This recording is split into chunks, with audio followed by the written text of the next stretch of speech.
네.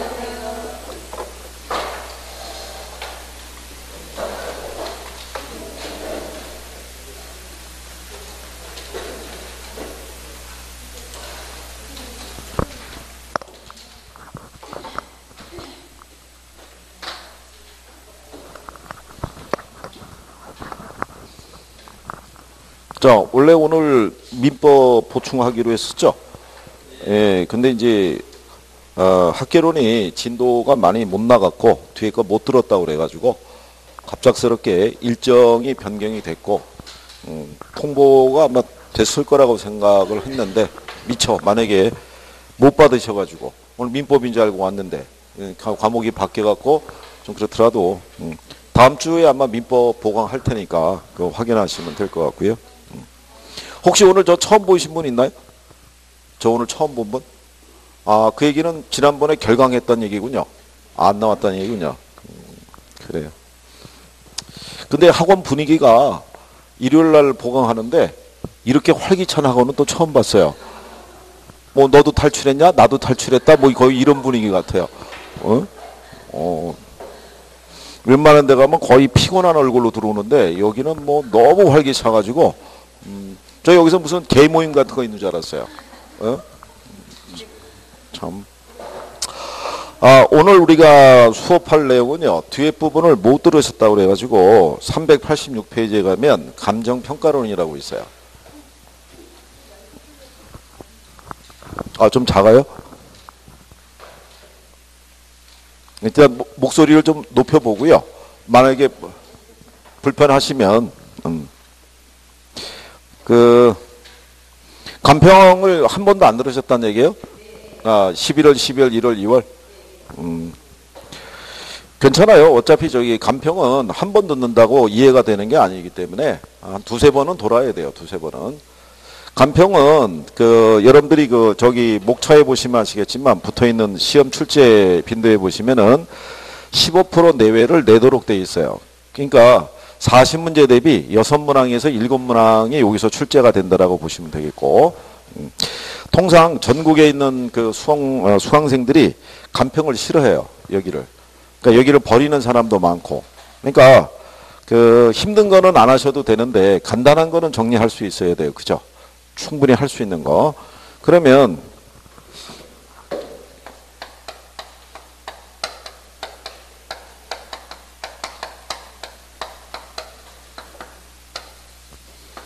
감정평가론의 세부 시험 범위 내역은요.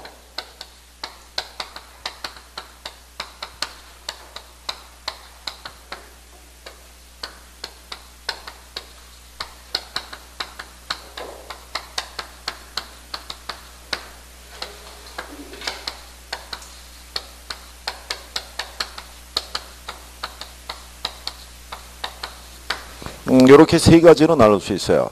감정평가의 기초가 있고 감정평가 방식이 있고 그 다음에 부동산 가격공시제도라고 있어요.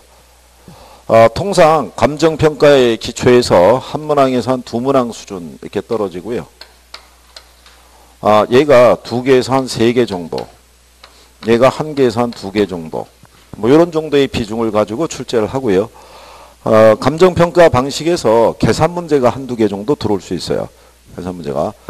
계산 문제는 이제 기초 원리를 알면 정리할 수 있으시고, 이제 요 내용에서 나중에 여기서 이제 중요한 것들은 따로 명시를 해드릴 테니까, 그거 위주로 정리하시면 돼요. 제일 먼저 감정평가의 개념 이렇게 나와 있는데, 여러분들 교재에 보시면 감정평가란 토지 등의 경제적 가치를 판정해서 그 결과를 가액으로 표시하는 것을 말한다 이렇게 되어 있어요. 요거는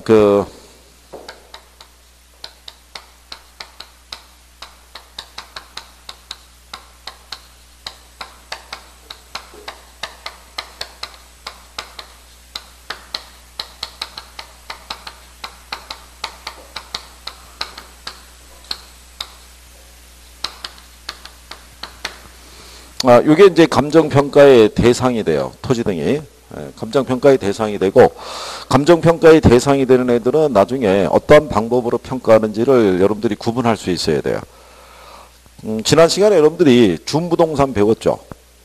협의의 부동산, 광의의 부동산 배웠잖아요. 걔네들을 평가하는 방법에 대해서 정리가 돼야 돼요. 거기는 출제를 하니까. 그러니까 토지는 어떤 방법으로 평가하고 건물은 어떤 방법으로 평가하고 토지와 건물을 일괄해서 평가할 때는 어떤 방법으로 평가한다는 것을 구분할 수 있어야 돼요. 나중에 선생님이 구분을 해줘요. 그렇게 해야 된다는 것만 아시면 되겠고, 토지 등의 경제적 가치를 판정하는데 이 가치는 시장 가치예요. 얘를 기준으로 판정하는 것이 원칙이다라고 이렇게 생각하시면 돼요. 시장 가치. 그런데 시장 가치 외에 다른 가치로 평가할 것이 필요할 때도 있어요. 여기 만약에 여기 세종시도 무슨 뭐랄까 마트나 이게 있나요? 그래요. 표정이 아니 저 인간이 우리가 이것도 없을까봐 그런 거예요. 백화점은 있나요? 백화점은 없을 수 있죠. 성장기에는 백화점이 거의 잘 안 들어서요. 세종시가 지금 성장기로 도래했다고 생각하시면 돼요. 성장기 기간이 한 10년에서 한 15년 가요. 여기에 인구가 어느 정도 갖춰져야지. 저기 경기도에 가면은 그 고양시라고 있어요. 일산이라고 통상 알려져 있는데 그 신도시가 개발이 됐을 때 자체 내 백화점이 없었어요. 그래서 그 옛날에는 왜 백화점에서 셔틀버스 돌려줬었죠. 그래서 이게 신촌에 가면 현대백화점이라고 있었는데 거기서 셔틀버스를 일산까지 돌려준 거예요. 그렇게. 근데 여기는 자체적인 부분이니까 지금 셔틀버스가 운행이 금지가 돼 있잖아요. 예, 그렇게 되다 보니까 나중에 이제 아마 또 들어서게 될 거예요. 그죠? 여기 무슨 학교도 있겠죠? 고등학교. 뭐 이게 있을 수가 있고 뭐 영화관도 있을 수가 있고 여기 뭐 일반 뭐 상가도 있을 수가 있고 그쵸? 아파트도 있고 그 다음에 뭐 호텔 이런 데는 없죠? 그래. 자, 마트는 요거 시장성이 있겠어요, 없겠어요? 여기 학교는요? 시장성이 있다, 없다? 여기 영화관은 시장성이 있다, 없다? 여기 상가는? 여기 아파트는? 여기서 얘 빼고는 시장성이 없어요. 참고로 마트가 만약에 팔려고 나왔어요. 그러면 누가 거래할 수 있겠어요? 마트의 시세를 생각해 보세요. 에? 마트가 이마트나 예를 들어서 롯데마트가 팔려고 나왔을 거 아니에요. 일반인들이 거래할 수 있어요? 거래할 수 없을 거 아니에요. 이런 만약에 건물이 통으로 나왔다고 생각해 보세요. 일반인들이 거래하기 힘들죠. 예, 그러니까 일반적으로 거래가 가능한 애들은 이걸로 구하되 그렇지 못한 애들은 사용가치나 다른 가치로도 구할 수 있다라는 논리인데 기본적으로는 무슨 가치를 구하기 위해서? 시장 가치를 구하기 위해서. 그죠? 자, 그럴 때 그 결과를 뭐로 표시하라고 그래요? 예, 이 가액은 현재 가치 기준이에요. 그러니까 시장 가치를 구하는데 얘는 무슨 가치를 구하라는 논리냐면 현재 가치를 구하라. 이런 논리가 돼요. 자, 여러분들이 보시다시피 화폐 시간 가치는 배웠죠? 예. 부동산을 거래하게 되면 계약금, 중도금, 잔금 이런 식으로 계약이 진행이 되죠. 예, 근데 만약에 계약일로부터 잔금 지급일까지가 한 6개월 소요가 됐다 그러면 6개월 후에 2억하고 현재 2억하고는 가치 차이가 존재하죠. 그러니까 무슨 가치로? 예, 현재 가치로 환산해서 평가하라고 얘기해 주는 거예요. 그래서 기본적인 거는 이제 요렇다라고 이제 인식하시면 되겠고요. 그 다음에 밑에 보면은 감정평가의 분류라고 돼 있죠. 그러면 참고로 왜 감정평가가 필요한지에 대해서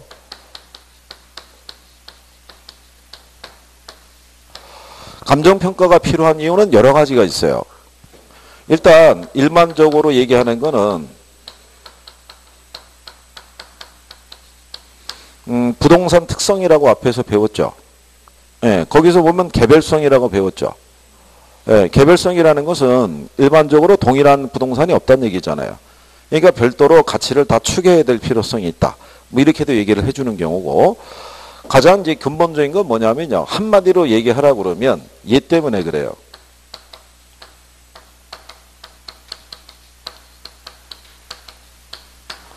정보의 비대칭성 때문에 그래요.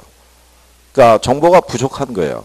일반 완전 경쟁 시장이라는 곳에서는요. 시장 참여자에게 완전한 정보를 제공해줘요. 그래서 균형이라는 것이 성립이 가능한 거예요. 근데 부동산 시장에서는 거래 내역 등에 관한 정보를 전혀 알 수가 없죠. 그러면 시세보다 훨씬 비싸거나 싸게 거래할 수도 있을 거 아니에요. 그렇잖아요. 그러면 사람들이 불안하니까 거래를 못하죠. 그러면 자원 배분이 효율적으로 못 이루어져요. 자원 배분이 우리가 이루어진다는 것은 시장에서 만약에 아파트를 더 많이 필요로 하면 건설업자가 아파트를 더 많이 지어서 공급해 주는 것을 자원 배분이라고 그래요.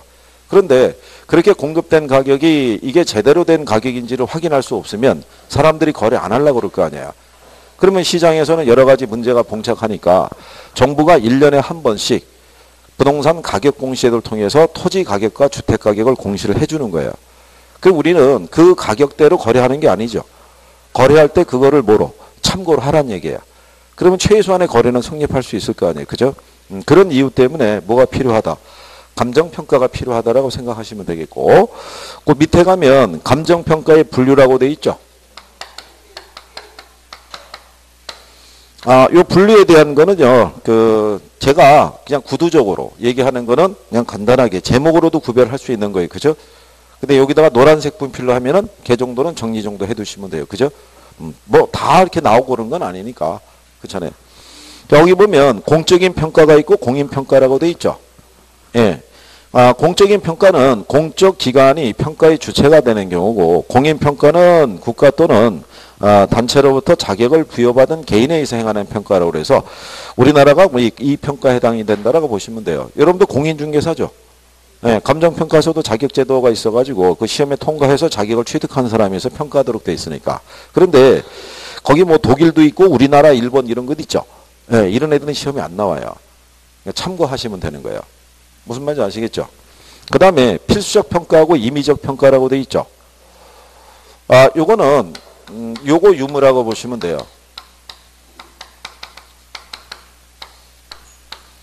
제목이 설명해 주는 거니까요. 간혹 신문에 법원에서 이제 공고하죠. 경매 물건에 대해서. 신문에 실린 거 본 적 있죠. 근데 경매 물건에 관한 뭐가 거기 실려 있냐면 감정가가 실려 있어요. 그죠? 예, 그러니까 경매 물건에 관한 감정가가 산정되지 않으면 경매 절차가 진행이 못 해요. 그러니까 법의 규정에 의해서 반드시 뭐를 먼저 산정하도록, 감정가를 산정하도록 돼 있어요. 그런 거를 무슨 평가? 필수적 평가예요. 여러분들이 토지를 수용을 당하면 보상을 받죠. 예, 그게 법률의 근거가 있죠. 토지 수용법이라고 있어요. 예, 토지 수용법에 의해서 반드시 2사람 이상의 감정평가사가 참여해서 산정한 가격을 기준으로 보상해 주도록 돼 있어요. 그러니까 법의 규정에 의해서 명시가 된 애들은 다 무슨 평가겠어요? 필수적 평가예요. 여러분들 만약에 은행에서 대출을 받고 싶을 때 담보가치를 좀 더 높게 평가받고 싶으면 감정평가서를 갖다가 제출해야 돼요. 그죠? 예, 그럴 때는 내가 필요에 따라서 할 수도 있고 안 할 수도 있죠. 그런 거는 무슨 평가? 예, 임의적 평가 이렇게 생각하시면 돼요. 그죠? 그래서 대부분 공익 목적의 평가가 필수죠. 사익 목적의 평가가 임의적 평가. 그럼 옆에 가면은 공익 평가가 있고 무슨 평가가 있어요? 사익 평가 이렇게 돼 있죠. 그 밑에 가면은 법정 평가라고 돼 있죠. 법의 규정에서 정해진 대로 행하는 평가를 우리가 얘기해요. 아까 얘기한 것처럼 토지수용법에 근거해서 2사람 이상의 평가사가 참여해서 우리가 가치를 산출하도록 돼 있죠. 그러니까 법령의 규정에 의해서 그대로 행하는 평가 이렇게 보시면 되겠고요. 그 다음에 옆 페이지에 보시면 업무 기술상의 분류라고 이렇게 돼 있어요. 그죠? 그래서 거기에서 이제 하나 알아두실 거는요. 평가 원칙이 있어요. 감정평가 규칙상에서 일단 현황 기준 원칙이에요. 평가할 때.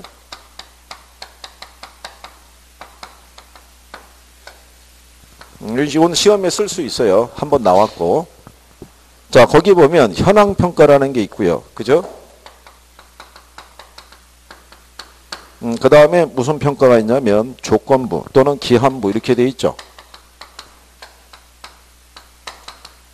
그 다음에 또 무슨 평가? 소고평가. 자, 그러면 얘가 현황평가가 원칙이라는 것은요. 우리나라 평가의 한 70% 이상은 현황평가예요. 현황평가인데 예외적으로 의뢰인이 요청을 하면은 단서를 달아서 평가해 줄 수도 있어요. 그러니까 조건부 평가할 수도 있고요. 기한부 평가할 수도 있고 소급 평가할 수도 있다라고 생각하시면 돼요. 그죠? 그러니까 현황 평가라는 건요. 현재 부동산의 상태 그대로 행하는 평가를 얘기를 해요. 만약에 그 물건에 저당권이라든가 뭐 이런 것 전세권 설정이 돼 있으면 그냥 그 상태 그대로 행하는 평가를 무슨 평가라고 한다. 그냥 현황 평가라고 얘기를 해요. 단 거기 두 번째 줄에 보면 일시적 이용이나 불법적 이용을 제외하고 이렇게 돼 있죠. 그거는 밑줄 치는 거예요. 대신에 이거를 받는 거는 그대로 적용을 해요.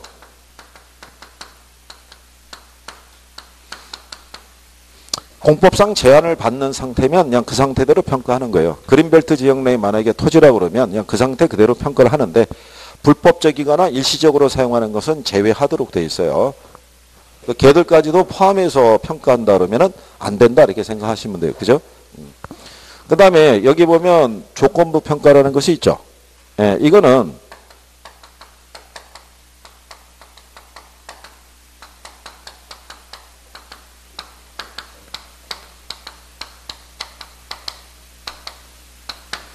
불확실한 조건의 성취를 전제로 행할 때 우리가 조건부 평가 이렇게 얘기를 해요. 가령 예를 들어서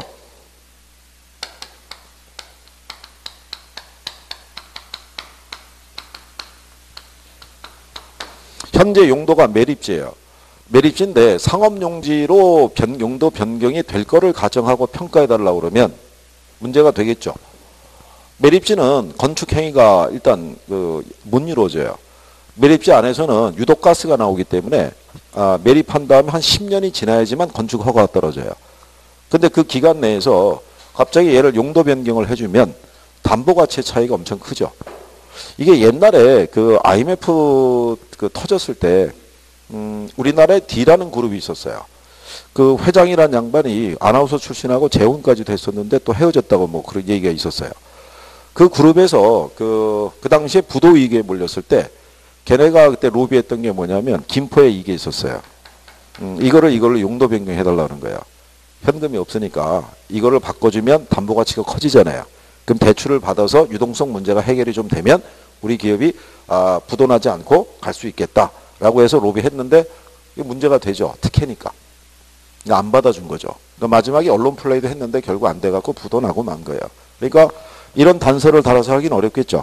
예, 이렇게 어떤 이런 조건을 달아서 하는 것을 무슨 평가? 조건. 그러니까 제목이 얘기해 주죠. 제목이. 그 다음에 기한부 평가는 뭐냐면요.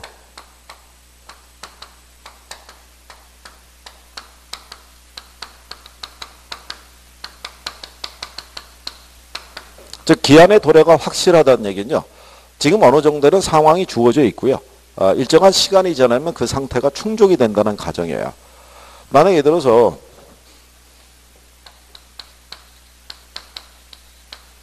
서울에서 이제 제일 최근에 이제 개통이 된 게 9호선이에요. 그죠? 9호선이 강서 쪽에서 들어가거든요. 예, 강서 쪽이 그 바람에 집값이 많이 뛴 거죠. 강남까지의 연계성이 좋았었으니까 거기가. 그래서 전세나 이런 것들의 가치가 커졌고 여기 생기는 곳을 중심으로 해서는 상권이 또 형성이 될 거 아니에요. 근데 만약에 지하철 9호선이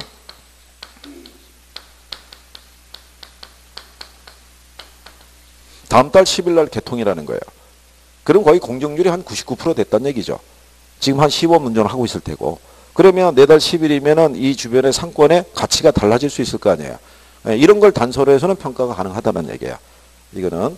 근데 이거는 불확실한 거니까. 그렇죠? 그 다음에 소급평가라는 것은요. 요거는 이제 과거를 기준으로 해요. 과거를. 가령에서 이제 무슨 얘기냐면요.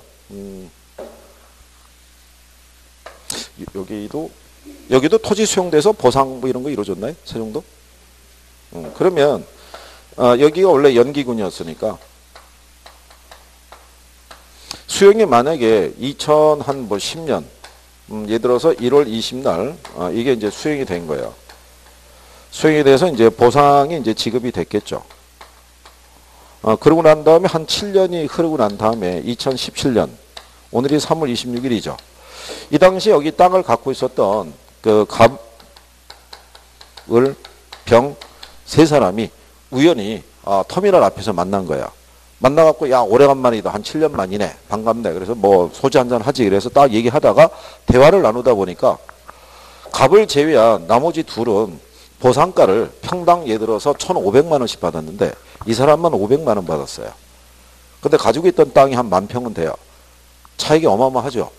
그렇죠. 그럼 뭔가 잘못됐다고 생각할 거 아니에요. 그러면 이걸 가지고 법원에 제소할 수 있어요. 평가 잘못됐다고. 예, 그러면 법원에서는 이 당시에 이 사람 소유의 땅이 여기 있었다는 거. 그게 이 사람 소유였다는 게 서류로서 입증이 돼야 돼요. 그래서 이유가 있다고 받아들여지게 되면 돌아가는 거예요. 이날로. 예, 그래서 평가를 할 때는 우리가 그 시점을 정해놓고 하는데 그 시점이 미리 정해져 있을 수도 있어요. 이렇게. 그래서 과거로 이렇게 돌아가서 하는 것을 무슨 평가? 예, 그걸 소급평가라고 얘기해 주는 거예요. 제목이 얘기하겠죠. 예, 이게 감정평가 이론은요. 다 번역서예요. 번역서. 그러니까 미국 애들이 감정평가 교과서 낸 걸 일본 애들이 번역한 거고 그걸 다시 우리나라가 다시 또 번역해 갖고 온 거예요. 그죠? 예, 그러니까 제목을 보면 대충 다 유추가 돼요. 그죠? 근데 거기 이제 하단에 가게 되면 박스에 기준 시점이라고 돼 있죠. 예, 걔는 별표를 하는 거예요. 기준 시점. 자, 여러분들이 부동산 시장론 배웠죠? 예? 시장론. 예, 시장론에 가게 되면 부동산에 대한 가치를 우리가 이제 판단할 때 시장론 안에 이제 기능이라고 있을 거예요. 그러면 부동산 가격의 창조 뭐 이런 내용이 있던가요? 기억나나요? 가격의 창조 뭐 이런 거? 여기도 뭐 이제 학원 개강한 지 얼마 안 됐다며요. 근데도 벌써 학생들은 내공이 깊어져 가지고 선생님이 뭘 물어봐도 절대 당황하지 않아요. 편안하게. 그쵸? 우리가 지금 그걸 어떻게 기억하겠니? 그러니까 네가 물어봤으니까 네가 대답해라. 뭐 이런 거예요. 그러니까 편안하게 앉아가지고. 자, 우리가 이 완전 경쟁 시장이라는 것에서는 시장 자체에서 합리적인 가격을 제시해 주는데 부동산 시장은 합리적 가격이 없어요. 그죠? 소위 얘기한 대로 정찰 이런 개념이 없잖아요. 정찰제라는 게. 집주인하고 거래할 때 잘만 얘기하면 짜장면 사먹게 한 10만 원만 빼줘요. 그러면 그거 안 빼주겠어요? 빼주겠지. 그러니까 정해진 가격이 없어요. 그러니까 같은 물건이라도 거래할 때마다 가치가 달라질 수 있어요? 없어요? 네, 달라질 수 있기 때문에 여기 시점을 정해놓고 평가를 하도록 돼 있어요. 거기 보면 기준 시점이라고 돼 있죠. 그래서 감정평가의 기준이 되는 날짜를 우리가 얘기를 해요. 그래서 이거는 부동산 가격 형성론이라고 돼 있죠. 가격이 아니라 이제 가치라고 보시면 돼요. 가치 형성 요인이 끊임없이 변한다라고 얘기를 해요. 그러니까 부동산을 둘러싸고 있는 환경이 계속 바뀌니까 가치도 따라서 계속 달라질 수 있을 거 아니에요. 그래서 기준 시점이라는 것은 감정평가사가 물건의 가격 조사를 완료한 일자를 얘기를 해요. 그럼 가령 예를 들어서 포스코 아시죠? 네. 이런 데들은 너무 규모가 크기 때문에 평가사가 가치를 추정하러 들어가면은 하루에 평가를 못 해요. 그렇죠. 그럼 만약에 3월 26일에서부터 3월 27일 사이에 평가 작업이 이루어졌잖아요. 예, 그러면 기준 시점은 이날이 되는 거예요. 가격 조사를 완료한 날짜니까. 뭔지 아시겠죠? 그리고 이렇게 규모가 큰 데는요. 현장을 다 돌면서 할 수는 없어요. 몇 개 주요한 것만 보고 나머지는 다 서류로 하는 거예요. 탁상 감정이라고 그래서. 예, 그래서 그럴 때 이 기준 시점에 대한 거를 그리고 마지막에 보면 변동의 원칙과 관련이 있다고 돼 있죠. 387페이지 하단에. 응? 그거 밑줄 치는 거예요. 기준 시점 그래가지고 감정평가사가 물건의 가격 조사를 완료한 날짜예요. 그죠? 뒤에 가면은 2번에 돼 있고요. 그렇게. 그리고 변동의 원칙과 관련이 있다. 알아두시면 돼 있고 그 다음에 그 388페이지 상단에 가면 거기 마지막에 3번 있죠. 거기 보면 가격 조사가 가능한 경우에 한해서 미리 정해질 수도 있다라고 돼 있잖아요. 그죠? 예, 그래서 거기 두 번째 줄에 보면 미리 정한 시점이 과거의 일정 시점이면 무슨 평가? 소급평가. 아까 우리가 했잖아요. 이렇게. 그 다음에 미래 일정 시점이면 기한부 평가가 된다 그랬을 때 이건 기한의 도래가 확실할 때 할 수 있겠죠. 이렇게. 그런 경우만 가능하다라고 생각하시면 예외적인 경우야. 그렇죠? 그 다음에 거기 밑에 보면 우리나라 감정평가 규칙상의 평가라고 돼 있죠. 근데 우리나라 감정평가 규칙상에서는요. 예전에는 요것만 있었는데 규칙이 개정이 되면서 현황기준 원칙이라는 것도 있고 뒤에 가면 시장가치 기준 원칙이라는 것도 있고 그 다음에 개별 물건 기준 원칙이라는 게 있어요. 그거는 이제 요거 얘기하는 거예요.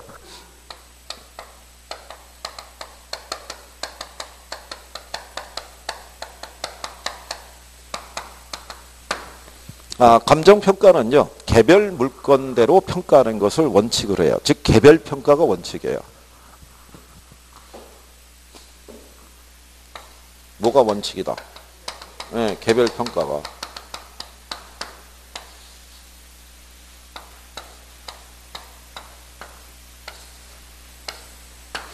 우리나라 전국에는요, 약 한 3,800만 여개의 필지가 있어요. 필지가. 그런데 그 필지별로 위치가 다 같아요, 틀려요? 다르잖아요. 그러니까 이 평가를 해야 돼요. 따로따로 다. 그죠? 근데 3,800만 여개의 필지를 평가사가 일일이 돌아다니면서 평가할 수는 없어요. 그렇죠? 그래서 뭐를 선정하겠어요? 표준지를 선정해서 평가하는 거예요. 한 80만 필지만 떼어내 갖고. 그래서 평가사들이 그 작업하느라고 1년에 몇 개월은 돌아다녀야 되는 거예요. 그럼 나머지는 그거를 기준으로 해서 개별 평가한다라고 지난번에 얘기한 거예요. 그죠? 그 나머지는 전부 다 컴퓨터에 놓고 돌린다고요. 대량 평가하는 거예요. 대량 평가. 그러면 지역의 토지의 특성을 제대로 반영한다 못한다? 못하겠죠. 그러니까 이의신청 받아주는 거예요. 그럼 표준지 공시가도 이의신청 받아야 안 받아요? 걔도 받는 거예요. 다 받아요. 그런 것도 출제해요. 그래서 5월달 정도가 되면 개별 공시가에 대한 이의신청이라고 해서 플랜카드가 붙을 거예요. 그때 이제 신청 들어가면은 필요하면 들어가서 조정을 해야죠. 그렇죠? 자, 그래서 개별 물건 기준 원칙인 거예요. 그죠? 근데 예외적인 경우가 있을 수 있죠. 그렇죠? 그럴 때는 이런 평가할 수 있다는 얘기예요.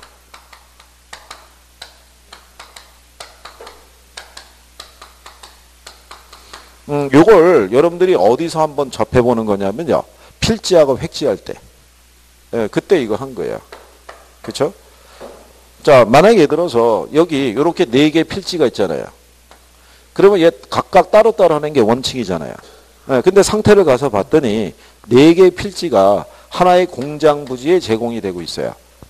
그러면 따로따로 할 이유가 없잖아요. 예, 그럴 때는 무슨 평가하라는 거예요? 예, 일괄 평가하라는 거예요. 그리고 일반적인 가장 대표적인 게 아파트 얘기해요. 아파트는 전유 부분이 있고 공용 부분이 있죠. 평가사가 만약에 A동 701호에 대한 평가를 이걸 3억 5천호로 만약에 평가했을 때는 이 대지도 포함된 거예요. 뭔지 아시겠죠? 이거 분리해서 거래할 수 있는 게 아니잖아요. 예, 같이 일체로 이용이 된다고 가정하고 이렇게 행하는 평가를 뭐라고 합니다. 일괄평가. 그러니까 제목이 얘기하죠. 일괄이라고. 그러면 여기 보면 이렇게 하나의 필지가 있잖아요. 이렇게. 그죠? 하나의 필지인데 얘를 이렇게 확대시켜 보면은 이렇게 돼 있는데 이게 도로예요. 이게 전체 면적이 가령해서 1800평방미터인데 도로 전면은 이게 상가를 쓰고 있어요. 뭐 한 1050평방미터. 그리고 나머지는 이걸 주택이 들어서 있어요. 그러면 평가할 때는 이걸 기준해서 평방미터당 얼마다 이렇게 하진 않고 얘 따로따로 매겨주는 거예요. 한 필지지만 뭐가 달라요. 쓰는 용도가 틀리잖아요. 그러니까 이걸 뭐로 해서 구분해서 평가라 이런 얘기예요. 이것도 역시 제목 얘기해 주죠. 그 다음에 무슨 평가가 있어요. 부분평가는 뭐냐면요. 일체로 이용되고 있는 물건의 일부분은 평가하지 않는 것을 원칙으로 해요. 그러니까 용어에 대한 뜻을 먼저 이해시켜 드리면 단독주택을 한번 연상을 해보세요. 단독주택의 구성이 자 주택도 있고 정원도 있고 안에 들어가면 거실, 욕실, 뭐 주방 뭐 이렇게 쭉 깔려 있을 거 아니에요. 그럴 때 단독주택의 방 하나는 얼마고 정원은 얼마고 욕실은 얼마고 이렇게는 평가가 안 된다는 거예요. 걔네가 일체가 돼서 단독주택을 구성하고 있으니까. 무슨 얘기인지 아시겠어요? 그런데 그 단독주택의 방 하나를 전세를 줄 수 있죠. 그러면 전세권이 설정이 될 수 있죠. 네, 그거는 따로 평가가 가능하다는 거예요. 그 부분만. 그런 게 무슨 평가다? 부분평가의 논리라고 생각하시면 돼요. 그러니까 물론 토지가 수용이 됐었을 때 잔여지에 대한 보상평가 같은 거 할 때도 시행할 수 있는데 일단 용어를 이해하시는 게 필요하니까 그런 의미가 무슨 평가다? 부분평가다라고 이렇게 생각하시면 돼요.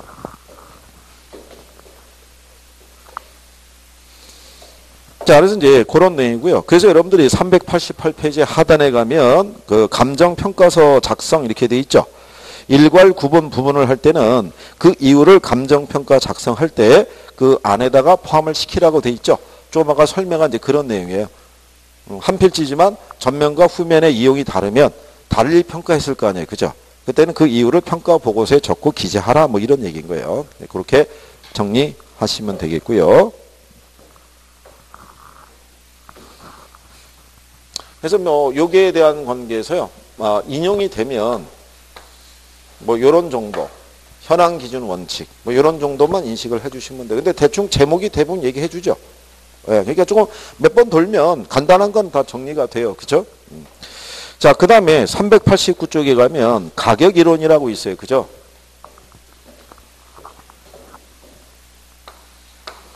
요게 가격 이론이라고 되어 있는데요.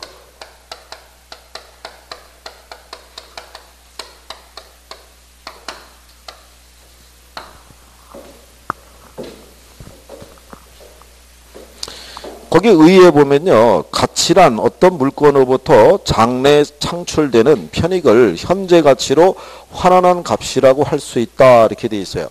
근데 이거는 내구재에 적합하다 이렇게 돼 있는데 원래 가치가 있으면요. 가치와 가격이라고 얘기를 해요.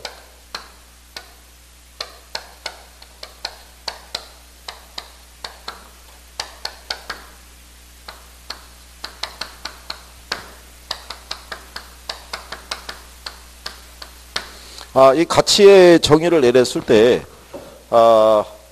정의를 내는 두 명의 대표적인 학자가 있는데, 아담 스미스라는 학자가 있고요. 어빙 피셔라는 학자가 있어요.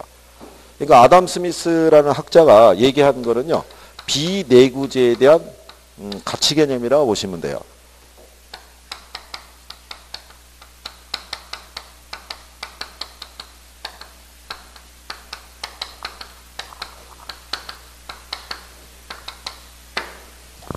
가치란 다른 재화를 교환의 대상으로 삼을 수 있는 힘, 뭐 그거를 가치라고 이 사람은 얘기한 거예요. 요거는 우리가 며칠 안 됐죠? 지난번에 첫 수업했으니까 그때 요 가치 개념에 대해서 얘기한 거 혹시 기억나나요? 제가 그때 그러고 갔잖아요. 틀림없이 제가 일요일날 간평할 때 그 얘기를 할 때 여러분들은 못 들은 채 할 거라고 그걸 이제 그때 얘기를 한다라고 얘기를 했던 거죠. 그죠? 교환의 대상으로 삼을 수 있는 힘이라고 그랬을 때 참고로 우리가 컵라면에서 파는 그 1,000원짜리 컵라면이 하나 있잖아요. 그럼 걔가 1,000원의 가격이 결정이 돼 있다는 얘기는 컵라면의 본래 가치가 1,000원 정도의 가치가 있다는 거예요. 그러니까 한 번 사용하면 효용이 없어지는 재화에 대해서는 가치와 가격을 따로 구분하지는 않는다는 얘기죠. 그래서 경제학에서는 주로 취급하는 게 무슨 재화예요? 소모성 재화인 거야. 그러니까 경제학에서는 가치와 가격을 구별한다 안 한다? 안 한다는 개념이에요. 그러니까 그 재화가 가지고 있는 가치를 화폐 단위를 빌려서 표현한 게 바로 뭐다? 그게 가격이다 이거예요. 여러분들이 가격의 왜곡 현상이라고 들어봤죠? 응? 자, 그러면 가격에 기초했는 게 가치잖아요. 그죠? 그러면 가치가 상승하면 가격이 상승해야 하네요. 그럼 가격이 상승하면 가치도 상승해야 하네요. 응? 이건 안 되는 거예요. 이거는. 이게 본래 가지고 있는 가치니까 얘가 가치면요. 이게 가격이에요. 그러니까 이렇게 된다는 거예요. 이렇게. 그러면 시장의 수요 공급 상황에 따라 초과 수요면 이 가격이 가치 이상도 반영하겠죠. 근데 초과 공급이면 가치 이하도 반영하겠죠. 이걸 가격의 왜곡 현상이라고 그래요. 단기적으로. 그런데 장기적으로는요. 이 가격은 가치에 이렇게 회귀하는 성질을 갖고 있어요. 그래서 장기적으로는 가치와 가격은 같아진다는 거예요. 그렇죠? 자, 이거를 여러분들이 균형 가격 할 때 배운 거예요.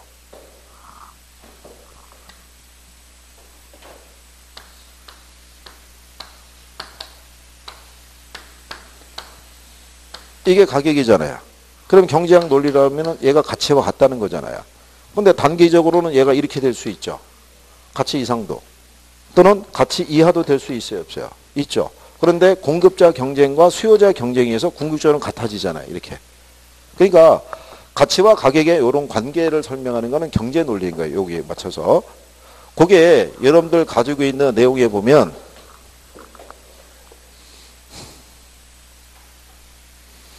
거기 뭐라고 되어 있냐면요. 의에 보게 되면 다섯 번째 줄에 가격이란 수요와 공급의 작용으로 시장에서 지불된 값이라고 할 수 있다 이렇게 되어 있죠.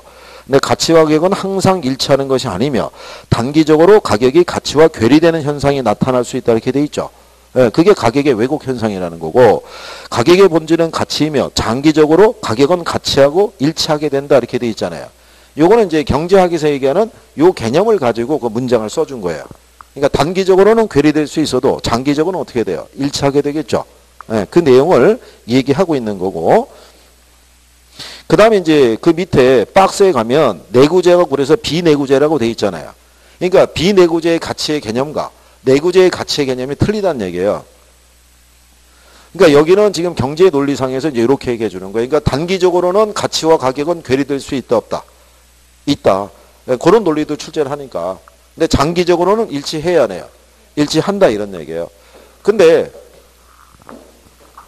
여기 있는 요 어빙 피셔라는 사람이 얘기한 가치의 정의는 이걸 얘기하는 거죠. 가치란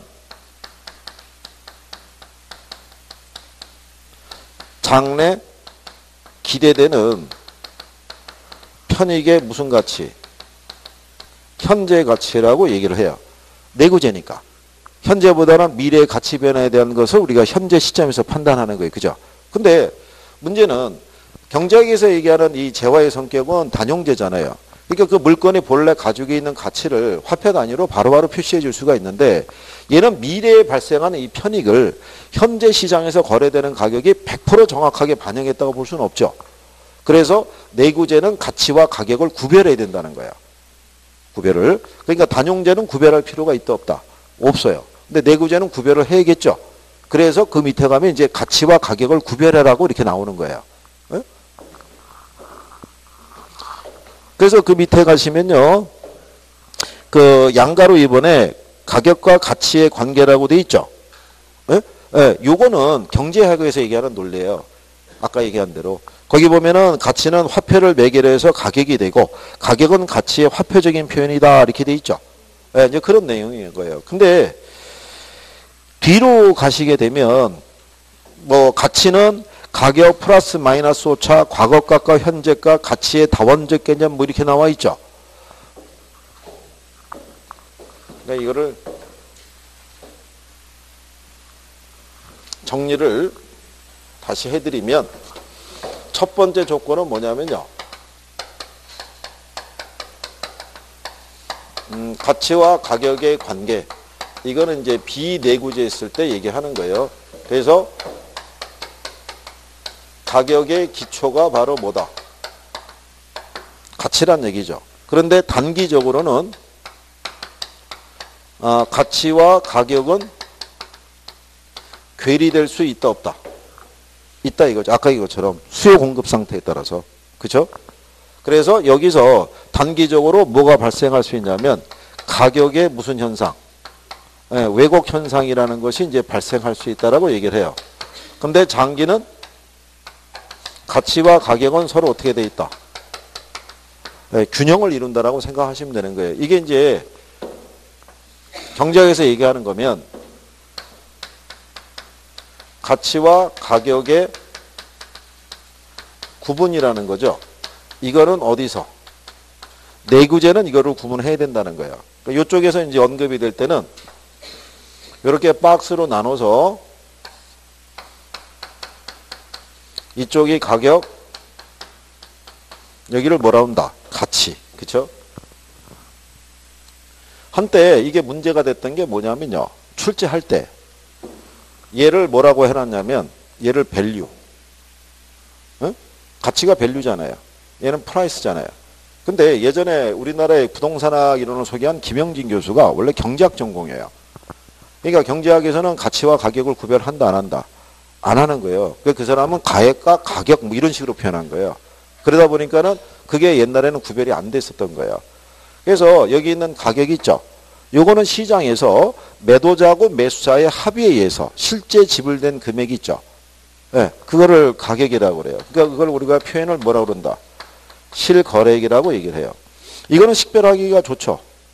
그렇잖아요. 시장에서 거래된 내역이니까. 근데 여기 있는 가치라는 거는 지금 얘기한 것처럼 장래 기대되는 편익의 무슨 가치? 현재 가치. 그러면 얘는 이미 거래가 됐다는 얘기잖아요. 이미 거래가 된 거니까 얘는 과거의 값. 이미 지불했으니까. 그렇죠? 얘는 미래액을 바탕으로 해서 무슨 시점에서 현재 시점에서 측하니까 얘는 무슨 값? 현재 값이라고 얘기를 해요. 이게 출제할 때 얘가 현재의 값, 얘가 미래의 값이다 그래가지고 출제를 했던 거예요. 틀린 지문으로. 그러니까 가격이라는 거는 여기 주택이 있으면 2017년 3월 26일 날 갑하고 을 사이에서 거래가 된 거예요. 오늘 오전에. 그래서 3억에 거래가 성립이 됐어요. 그러면 이건 이미 지불된 금액이잖아요. 그렇죠? 그러니까 무슨 값이라고 하는 거예요? 과거의 값이고 시장에서 양쪽에 합의해서 거래가 된 거니까 실거래액이다라고 얘기해 주는 거예요. 그죠? 그런데 이 시점에서는 가격은 몇 개밖에 없어요. 하나죠. 지불한 게 하나니까. 그러니까 가격은 하나의 시점을 기준으로 하게 되면 몇 개만 존재한다는 거예요. 하나만. 근데 이 시점을 기준으로 했을 때 가치는 무수히 많이 존재할 수 있다 이거예요. 왜냐하면 요 부동산에 대한 뭐를 구하고자 했을 때 이게 투자 가치가 얼마인지 또는 과세 가치가 얼마인지 이런 식으로 평가 목적에 따라 가치는 다양하게 성립할 수가 있겠죠. 그래서 거기 박스에 보시면 가치의 다원적 개념이라고 있죠. 사용 가치도 있고 교환 가치도 있고 투자 가치도 있고 장부 가치, 공익 가치 막 이렇게 쫙 깔려 있잖아요. 그러니까 어떤 목적으로 평가하냐에 따라서 가치는 주어진 시점에서 이렇게 다양하게 존재할 수 있다 없다. 다양하게 존재할 수 있다라고 이해하시면 되는 거예요. 그러니까 주어진 시점에서 가격은 몇 개? 하나. 가치는 여러 개가 존재할 수 있다. 그게 바뀌어지면 틀리겠죠. 네, 그래서 그렇게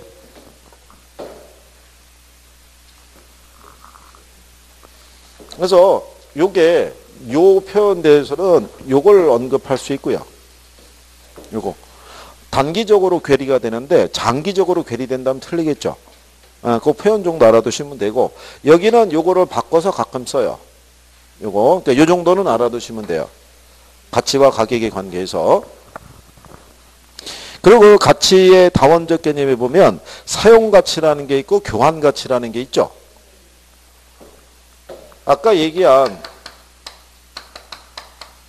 이 아담 스미스라는 사람은요. 재화의 가치가 사용 가치와 무슨 가치가 있다. 네, 교환 가치가 있다라고 얘기한 거예요.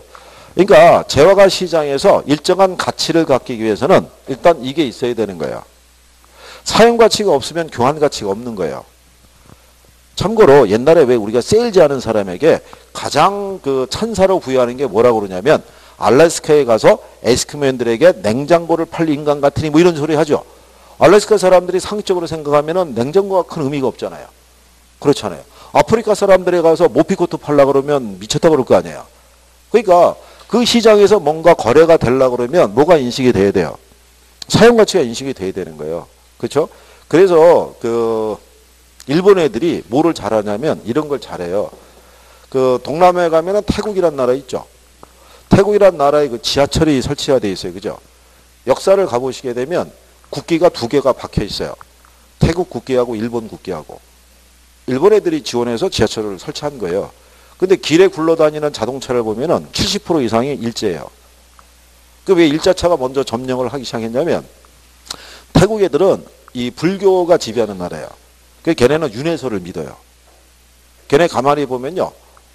노상에서 바나나 같은 거를 팔고 있어도 하루 종일 팔아봐야 진짜 몇백원 못 벌어요. 근데 표정은 아주 편안해요. 표정은. 근데 그 사람들이 생각하는 건 뭐냐면 현세는 내가 이렇게 가난해도 현세 공덕을 많이 쌓으면 나는 내세에는 나도 부자로 태어날 수 있다 이런 생각을 갖고 있어요. 그래서 걔네가 생산성이 떨어져요. 그러니까 걔네가 자체 저기를 못해요. 제조를. 대부분 수입이 많은 거예요. 근데 얘네들이 그러면 먼 길도 이렇게 뭐 비포 정도로 막 걸어 다녔을 거 아니에요. 그거를 일본 애들이 가서 아스팔트 도로 깔은 거예요. 쭉 깔고 난 다음에 거기다가 자기들 차에 태워가지고 쫙 움직이는 거예요. 그러면 맨발로 길을 걸을 때보다 차를 타고 움직일 때가 훨씬 편하잖아요. 그러면 돈 벌면 뭐를 사야겠다고 생각해요. 차를 사야겠다 생각하는 거예요. 이걸 먼저 인식을 시켜주고 이걸 팔아먹는 거예요. 그거를. 그러니까 똑같은 거예요. 그러니까 아담 스미스 사람은 이게 성립하기 위해서는 이게 있어야 된다고 생각하는 거야. 근데 이거는 지극히 주관적인 판단할 수도 있죠. 우리 교재에도 뭐라고 되어 있냐면 뭐 골통품 뭐 이런 거 있잖아요. 근데 예를 들어서 이런 거죠. 예전에 중학교에 입학한 기념으로 지금은 돌아가신 아버지가 사준 만년필이 있어요. 박한 만년필이. 그렇죠? 지금 박한 만년필 사람은 없잖아요. 그 자기한테는 참 소중한 추억일 수가 있죠. 그거를 중고 사이트에 올려봐야 얼마 받겠어요. 그렇잖아요. 그렇지만 자기 입장에서는 그게 100만 원 또는 몇백만 원 이상의 가치도 있는 거예요. 그런 게 무슨 가치다? 사용 가치고 막상 중고 사이트에 올리게 되면 입찰에 의해 가지고 가격이 결정이 될 거 아니에요. 10,000원 이렇게 결정이 돼. 그게 무슨 가치라는 거예요? 교환 가치다 이런 얘기예요. 그죠? 그래서 요 사용 가치와 교환 가치가 나중에 이게 무슨 가치로 바뀌냐면 시장 가치, 이게 투자 가치로 바뀌는 거예요. 이게 그래서 이게 무슨 가치라고 그러고 이걸 무슨 가치라고 그러겠어요? 객관적 가치. 요걸 이렇게 바꿔서 낸 적이 있어요. 그러니까 그런 내용 정도 여러분들이 알아두시면 돼요. 그죠? 나머지는 또 평가 방식 이런 것도 배워봐야 하니까. 그러니까 요거 바뀌면 틀리는 거예요. 실전에서도 출제한 선례가 있어요. 그리고 이게요. 관평이라는 게 처음 들으면 일단 낯설어요. 낯설고 선생이 앞에서 한 것도 여기서 자꾸 얘기하거든요. 근데 어제 배운 것도 우리 기억이 안 나요. 어제 참 여기 토요일날 여기 수업이 있나요? 없군요. 그럼 뭐 더더군다나 정도가 심할 거 아니에요. 근데 이제 선생이 걱정이 되는 건 다음 주 이제 수요일날 와가지고 이걸 할 거 아니에요. 그럼 경제가 아직 안 끝났으니까 하다가 또 이 얘기를 할 때가 있다고요. 그렇죠? 그럼 여러분들 또 편안한 표정으로 얘기할 거예요. 기억나는 건 없다. 그러니까 그래도 하나씩 하면 조금씩 나아지는 거예요. 자, 그래서 이제 요 내용까지 우리가 정리한 거고요. 그 다음에 391페이지에 가면 부동산 가격의 특징이라고 있죠. 자, 그러면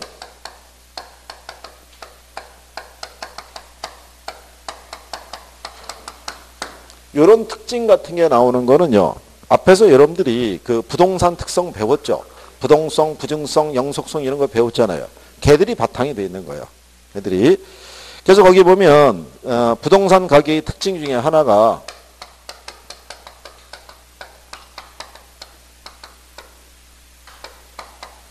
가격과 임료로 구성이 되어 있다고 되어 있죠. 이게 그 임료라는 표현이 일본식 표현이에요. 임료라는 게. 우리는 임료라는 표현 안 쓰죠.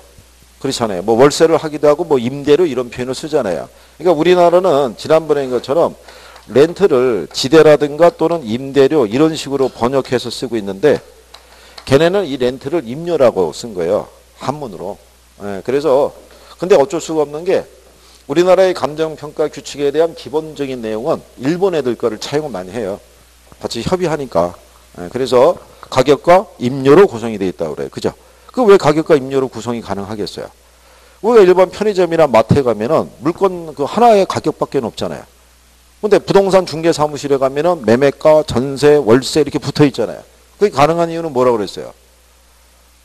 수요일날 배웠잖아요. 수요일날.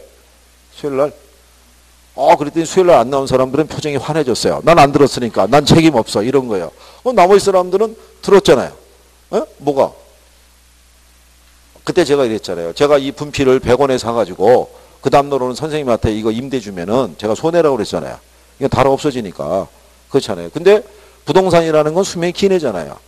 그러니까 그 가지고 있는 권리 중에서 사용권만 따로 띄어서도 거래할 수 있다 없다. 있다 이렇게 얘기했잖아요. 그게 가능한 애가 영속성이라고 얘기했잖아요. 영속성이 있으니까 소유했다는 이익과 사용했다는 이익을 얻을 수 있다라고 얘기했었죠. 그렇잖아요. 그러니까 얘 때문에 가능하다고요. 뭐 때문에? 그렇죠. 임대차에 제공이 되니까 물건 자체의 가격도 있고 임대료에 대한 것도 우리가 판단할 수 있어요, 없어요? 있을 거 아니에요. 그래서 부동산 가격은 가격과 뭐로? 임료의 두 가지로 구성이 되는 거예요. 일반 소모성 제약하고는 틀리다는 얘기예요. 그 다음에 두 번째 나오는 게 뭐냐면 부동산 가격은 소유권 및 기타 권리 이익의 대가로 구성이 되어 있다고 그래요. 그렇죠? 이걸 수요일 날 알려준 거예요. 두 번째 내용을. 1번하고 2번을 수요일 날 할 때 얘기했던 거예요. 그거를. 그때 어떻게 얘기했냐면 부동산 소유권은 지표권, 지하권, 공증권이 있고 또 점유권, 사용권, 처분권, 향유권, 배제권 이런 식으로 무수히 많은 권리의 집합으로 되어 있는데 요 중에 요 사용권만을 따로 분리해서 거래할 수도 있다라고 얘기한 거예요. 그죠? 기억하시나요? 네. 어떤 성격 때문에 가능하다고 그랬어요? 어떤 성격 때문에? 칠판에 있는 부동산 특성 뭐 하나 있어요? 얘 때문에 가능하다니까, 얘 때문에. 제가 그랬잖아요. 여러분들이 집을 갖고 있으면 소유권 갖고 있죠. 근데 걔를 전세 주면 전세권이 설정이 될 거 아니에요. 걔를 담보로 대출받으면 저당권이 설정이 될 거 아니에요. 그러면 하나의 물건에 두 개 이상의 권리가 존재가 할 수 있죠. 그렇죠? 그게 이거라고요. 그러니까 뭐가 있어서. 그렇죠. 그래서 하나의 물건에 두 개 이상의 권리익이 존재할 수 없다 그러면 틀리다고요. 그거를 가끔 써먹어요. 근데 그걸 내가 이해하면은 뭐 외울 필요가 없잖아요. 이게 가능하니까. 그러니까 부동산 가격은 소유권 및 기타 권리익의 대가로 구성이 되어 있겠죠.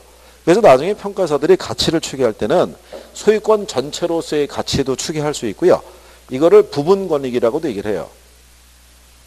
이걸 부분권익이라고도 얘기를 하는데 그러니까 예를 들어서 뭐 전세권이라든가 또는 저당권이라든가 뭐 이런 거 있을 거 아니에요. 얘들에 대한 그 합이 얘하고 항상 일치하진 않아요. 그래서 이걸 따로따로 평가하는 거예요. 여러분이 전세권하고 저당권을 합쳐가지고 그게 물건 가치하고 일치하진 않잖아요.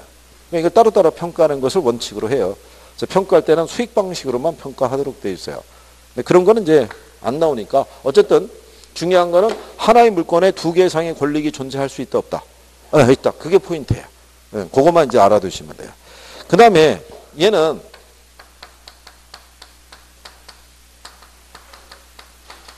장기적인 배려하에 형성이 돼요. 그렇죠? 자, 우리가 그 마트에서 편의점이나 이런 데서 컵라면 살 때 컵라면의 미래를 걱정하진 않아요. 그죠? 어차피 우리가 끓여 먹을 거니까. 근데 부동산을 살 때는 그 생각을 해요. 과연 진짜 이 옆에 여기 들어서는 거야? 마트가 들어서는 거야? 이런 식에 대한 미래에 대한 변화도 우리는 생각한다 안 한다? 하는 거죠. 이유가 뭐겠어요? 수명이 기니까. 얘가 수명이 짧은 애 같으면 우린 그거 신경 안 쓰는 거예요. 그죠? 여러분들이 보시면 부동산 관리 잘 해야 돼요? 안 해야 돼요? 관리해야 되는 이유가 얘가 수명이 기니까. 여자분들이 20대 이후로 화장과 분장과 포장과 변장을 지속하는 이유가 뭐겠어요? 관리잖아요. 관리. 우리나라에서 영원히 망하지 않는 산업 중에 하나가 뭐예요? 뷰티 산업 뭐 이런 거라고요. 살과 다이어트에 관련된 거. 아이들에 관련된 거는 그거는 망할 일이 없는 거예요. 그죠? 그러니까 얘도 수명이 긴 재화잖아요. 그죠? 그러니까 현재보다는 미래의 변화를 고려해야겠죠. 그래서 아까 부동산 같은 내구재의 가치를 장래 기대되는 편익의 현재 가치다 이렇게 해주는 거예요. 장기적인 배려. 그러니까 현재보다는 뭐? 미래. 그래서 얘도 뭐하고 연관성이 있다? 그래서 그렇게 얘기하는 거예요. 이게 왜냐하면 뒤에 마지막에 배우는데 선생이 앞에서 배운 걸 자꾸 얘기하는 거예요. 그러니까 기억은 안 나거든요. 기억은 안 나는데 자꾸 물어보니까 짜증나기도 하고 그렇잖아요. 내가 교문만 내가 지난달에 나왔어도 내가 얘기할 텐데 막 이런 생각하는 거죠. 그러니까 그래도 자꾸 반복하면 기억이 돼요. 그 다음에 얘는 무슨 가격이래요? 개별 가격이에요. 여기 세종시에 30평형 아파트의 그 거래 가격이 다 똑같은 건 아니죠. 또 거래 당사자의 개별적인 사정과 동기에 의해서 급매하고 나간 사람도 있을 수가 있고 자녀에게 상속을 해서 이렇게 준 경우도 있을 거 아니에요. 그죠? 그렇기 때문에 시장에서 이렇게 개별 가격으로 거래된 거를 이걸 시장 가치라고 하진 않아요. 그래서 평가사들은 요 개별 가격 사례를 구하게 되면 얘를 보정 작업을 거쳐야 돼요. 어떤 특별한 사정이 있었는지 없었는지를 감안해서 다시 수정해 줘야 돼요. 그래서 나중에 이거를 사례를 수집하면은 이 작업을 해야 된다고 그래요. 그러니까 제목이 사정 보정이죠. 거래 당사자 어떤 특별한 사정이 있었는지 없었는지를 확인해서 있었으면 그렇지 않는 상황으로 보정해 주라고 얘기해요. 이렇게 보정해서 무슨 가치를? 예, 시장 가치를 이렇게 도출하라라고 얘기를 해요. 그래서 거래 가격에는 개별적인 사정과 동기가 개입되어 있다라고 생각하시면 되는 거예요. 그 다음에 수요자 경쟁 가격이라고 돼 있죠. 참고로 부동산 있죠. 토지. 토지의 가격은 수요에 의해서 결정이 되겠어요? 공급에 의해서 결정이 되겠어요? 왜 수요에서 결정이 되겠어요?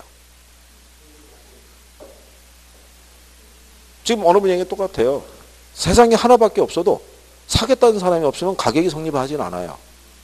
사겠다는 사람이 존재하니까 가격이 성립하는 거예요. 그죠?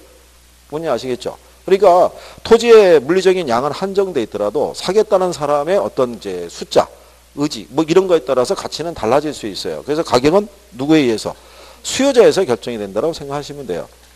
얘는 여기서 들어오는 건 아니고요. 근데 이 수요자에 의해서 가격이 결정이 되는 것과 관련해 있는 특성은 부증성이에요. 부증성. 그런 논리로. 뒤에 가게 되면요. 부동산 가격의 하방 경직성이라고 있죠. 그게 시험에 한번 등장한 적이 있는데 부동산 가격은요. 수요가 전무하더라도 가격이 일정 수준 이하로는 떨어지지 않는다는 거예요. 자, 지금 가격 특징의 배경음악이 잠깐만 나왔던 거예요. 그죠? 그러니까 부동산 가격은 수요가 전무하더라도 일정 수준 이하로 떨어지지 않는다는 걸 뭐라 한다? 하방 경직성. 이유는 일단은요. 기대 심리가 작용한다 그랬잖아요. 부동산 가격은요. 떨어지더라도 사람들이 그 아주 푹 떨어진 바닥에 있는 가격에서는 매매하려 들지는 않아요. 참고 기다리면 이 가격은 다시 올라갈 것이라는 기대 심리가 작용하고요. 또 하나는 돈이 필요하면은 얘를 담보로 대출을 받거나 아니면 전월세를 줘서도 일시적으로 자금을 조달할 수 있기 때문에 가격은 일정 수준 이하로 떨어진다, 안 떨어진다? 안 떨어진다. 그게 하방 경직성이라는 얘기고요. 그 다음에 이게 하나 더 추가돼요. 부동산 가격은 지역성을 반영한 가격이에요. 그죠?